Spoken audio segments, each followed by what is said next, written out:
Hey guys, today I'm going to tell you how to fix send and receive iMessage not working on iPhone. If you're using any iPhone or any iPad, you're facing the issue that your send and receive in your iMessage is not working.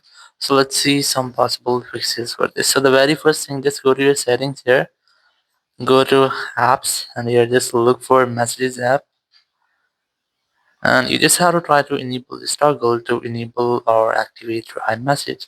If you have already enabled it, you are stuck on this waiting for activation.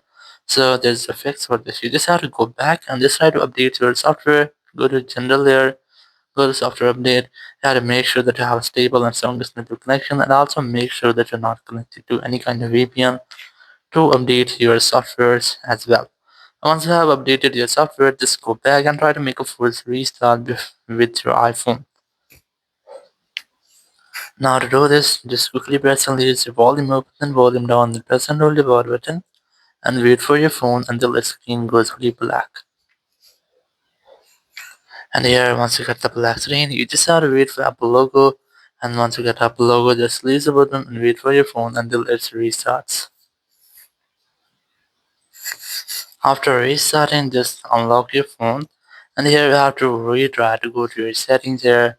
Just go to apps, look for messages app here, and you just have to enable your iMessage. Now you will not get the issue again. Or if you're still facing the same issue, so you just have to go to your Apple Support app. You can easily install this app from your app store, or you can also use Apple Support web.